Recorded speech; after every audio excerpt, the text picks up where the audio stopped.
At the gala in Palermo, I stood in a row with 12 other heiresses, waiting to be chosen. One flower, one night, one chance. As Don Earl's bastarda, I had no room to fail. Lorenzo Rossi, heir of the Rossi family, was my childhood friend. He was the only man who'd agreed to protect me, and he had promised me the white lily. We'd made the deal just yesterday, 3 years of cover. Then he could love whoever he wanted. Yesterday, he'd said yes. Tonight, at the last second, he smiled and handed the flower to the girl beside me, Mia, the scholarship student he'd been sponsoring. Her hands were shaking as she took it.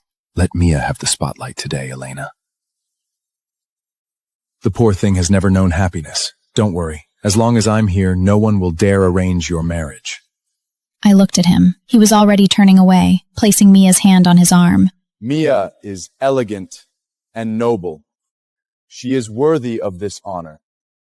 Noble. The word landed like a slap. Whispers rippled through the crowd. I stood empty-handed, the Don's bastard daughter, publicly passed over for a stray. When the crowd dispersed, Lorenzo appeared at my side, wineglass in hand.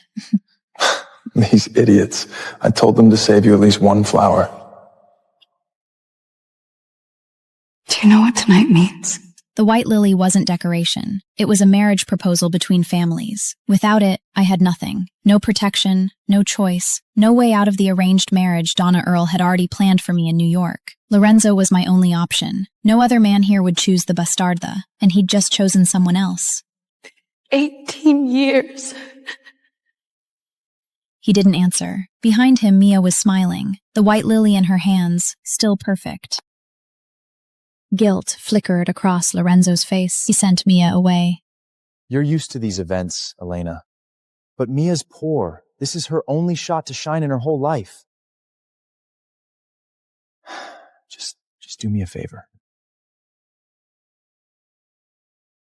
You can have your way any other day. Why today of all days? I stayed silent.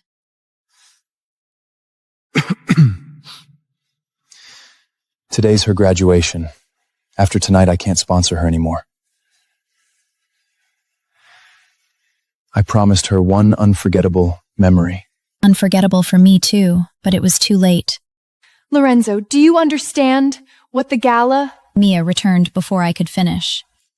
Elena, did I ruin everything? Please don't blame Lorenzo. I begged him to... Enough, Elena. It's just a flower. I'll buy you another one. He reached into a nearby vase, pulled out a rose, and shoved it into my hand. Roses suit you better anyway. A lily isn't worth making a scene over. This isn't like you. The rose was dripping wet. Its thorns had been cut. Its stem snapped short, just like me. But the white lily meant honor, the wife of a Don, a queen. The red rose meant mistress, a woman you kept in the shadows. An illegitimate bootlicker, thinking she could marry the Rossi heir? Didn't you hear him say noble? Even a poor student ranks higher. Lorenzo silenced the woman with one look, but the words had already sunk in. Elena, I'm sorry. You've always had everything. I just wanted one night to feel special. Everything? I'm a bastard, Mia. Do you have any idea how the Marathi family treats me? The cake slipped from her hands and landed on her shoe, her eyes filled with tears. Look, it's already done. Let her enjoy tonight. Come on, let's get you cleaned up. You can head home if you want. Home? I didn't have one. As soon as Lorenzo left my side, someone closed in. Antonio Ricci, a reckless libertine from a rival crew, sidled up to me. You smell good, Elena Moretti. Without Lorenzo, I didn't even get basic respect.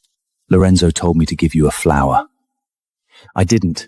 I told you before, stop chasing him and try me instead, but you never listened.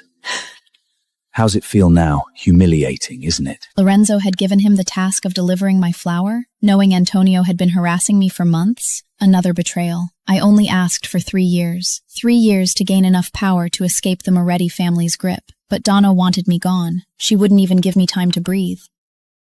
If it wasn't for that pretty face, you'd be nothing. Gritzy, did I not warn you? Don't touch my people. That's none of your business. Your people? You just picked the charity girl. What do you need Elena for? She's mine. That's all you need to know. Antonio spat and walked away. Lorenzo spun me around to face him. He touched you and you didn't fight back? Wasn't this your idea?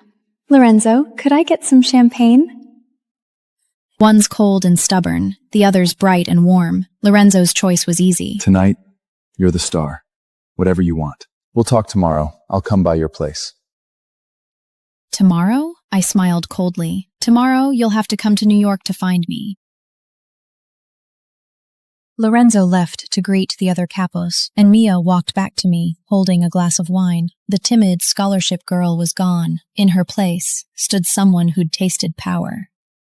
You have everything, Elena. Why do you need to take this one moment of glory from me? I should never have helped Lorenzo choose her for the scholarship. You grew up in luxury. I only wanted Lorenzo's protection for one night. Luxury? You think I'm better off than you? My mother died early. Don Earl brought me back to the estate when I was little. Donna looked at me like she wanted me dead. My father had mistresses everywhere and didn't care about one more bastard daughter. I learned to read faces young. Without this face, I wouldn't have survived. I was trapped between two sides. I turned to Uncle Luca and begged him to train me, to back me up. Uncle Luca never smiled. Your father has 23 children. Why should I invest in a bastard who won't last? Because I have nothing to lose. I'll do what they won't. But the time wasn't right. Uncle Luca wouldn't help me either. They say Dante Vitale is ruthless. Anyone who crosses him gets crushed without mercy. The Morettis wanted his protection, but wouldn't sacrifice a legitimate daughter, so they chose me. Uncle Luca must know how the gala ended. Elena, do you think Lorenzo even knows what the gala means? I wasn't the type to dwell on emotions. I needed to find a way to stay. Do you know what tonight actually means? Sure, it's a matchmaking event, but it's just formality. Don't worry, I'll talk to the Morettis. No one's forcing you into marriage. Then can you get the lily back from Mia? I'll return it tomorrow. That's not good. It's already hers. That orchid had a rare golden edge. It couldn't be copied at all. Lorenzo, you know I won't clink on you. Why did you humiliate me tonight? Elena, no one else will take you. You're a Moretti bastard. Everyone in Palermo knows you're mine. Elena, please don't fight with Lorenzo. Enough, Elena. Tomorrow, Mia goes back to her life. I left the gala and got into Uncle Luca's car. Accept your loss. Tomorrow you leave for New York. I'll come back. Back at the estate, Donna glanced at Uncle Luca, then at me. We've raised you for 18 years. Time to repay that. Tomorrow, you leave. Nothing in this house was mine, not even the plane ticket. Uncle Luca said nothing and went to his room. I went to my small bedroom to pack. My half-sister Bianca leaned in the doorway, checking her nails. Mom told me to keep an eye on you. Don't take anything valuable. Not even tonight's gown. Oh, and Mom said Dante Vitale already in love with someone else. Good luck.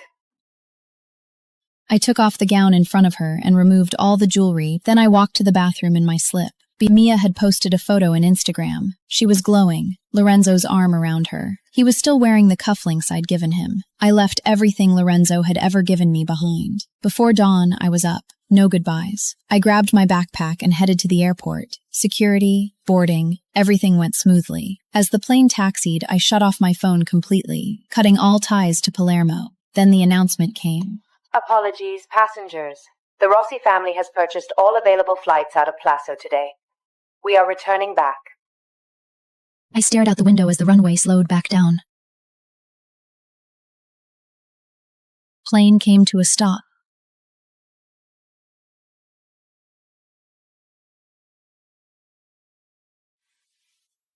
My phone reconnected, and messages flooded in. The announcement came again. Apologies for the inconvenience. To compensate, the Rossi family will refund your ticket at 10 times the price. Who do you think the Rossi family is looking for? Wow, this is so dramatic, like a movie. I scrolled through my phone, exhausted. Lorenzo had gone to the Moretti estate early this morning looking for me. He saw the gown, the jewelry, everything I'd left behind, but my backpack was gone. He panicked. He demanded answers from the Morettis. Where did Elena go? Lorenzo wasn't. He almost tore the estate apart. Then he started calling me, but by then I was already on the plane. When Lorenzo realized I hadn't taken a single thing he'd ever given me, he snapped. I grabbed my backpack and got off the plane. It was early. I was starving. I found a small cafe and ordered pasta. Uncle Luca's message came through. Do you want to come back? Lorenzo still wants you. The Moretti family was built on schemes. Lorenzo might spoil me, but he'd never lose face for me. Going back meant more humiliation.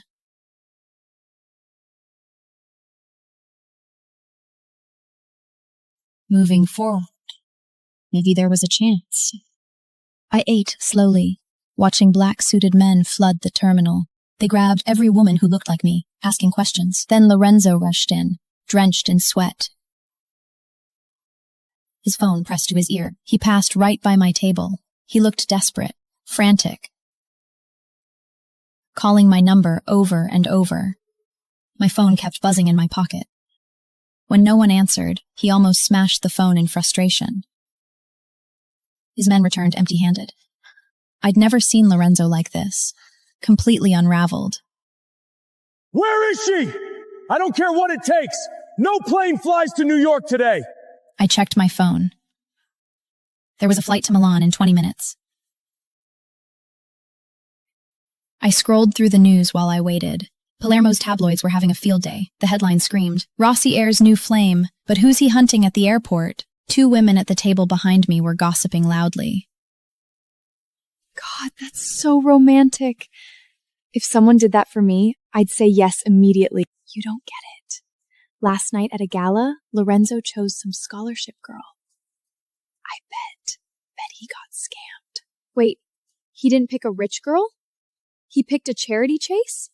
Then why is he freaking out today? I sipped my coffee, trying not to react. I'm guessing Lorenzo didn't realize giving the white loaves was a marriage proposal. The first girl said smugly. How do you know all this? Because I was at the gala last night.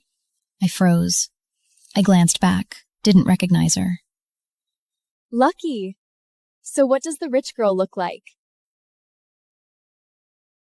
She's beautiful. Stunning, actually. Then why would Lorenzo give the lily to an outsider? The girl's voice turned sharp. Who cares? The other girl's just a bastard anyway. Not like us real heiresses. I coughed, and both women turned. The moment they saw my face, one of them gasped and pointed, unable to speak. What? Do you know her? The other girl stared at me, then whispered. Wait. Are you? I pressed a finger to my lips. Both women slapped their hands over their mouths. I stood up and left. As I walked away, I heard one of them shriek. You didn't tell me she looked like that! You have 0 chance now! I am on my way to the boarding gate, and another refund notification hit my phone. The Rossi family had bought out every route out of Palermo, even flights to other cities. I stood there, clutching my phone, stuck. Then it rang. A New York number. Hello? Dante Vitale. The name of my arranged husband. His voice was cold but strangely pleasant, the kind that made you want to keep listening. I'm sorry, My men are already at the airport. They'll bring you to me. Before I could explain that all the flights were grounded, I saw it, a private jet on the tarmac. Several men in black suits stepped off the plane, standing at attention. Understood. I hung up and walked toward the jet. It was drizzling. An umbrella appeared over my head. The moment I stepped outside, the man holding it kept his eyes down, respectful. Mrs. Vitale, we're here to bring you home. That's when Lorenzo spotted me. He sprinted toward me, grabbing my wrist. Elena, come with me. Vitale's men immediately surrounded me. Lorenzo's men closed in. The 2 groups faced off. Onlookers pulled out their phones, filming. The man leading Dante's crew was older, impeccably dressed, with the calm precision of a man who'd seen everything. He smiled politely, but his eyes were stone. Mr. Rossi, I'm here to escort Mrs. Vitale home. Please step aside. Lorenzo's gaze turned lethal. She hasn't left Palermo yet. I'd like to see who has the balls to take my woman. I felt exhausted. I'd tried to tell him several times, but his attention was always on Mia. Lorenzo, you've protected me for years. I'm grateful. But this is where it ends. I don't blame anyone.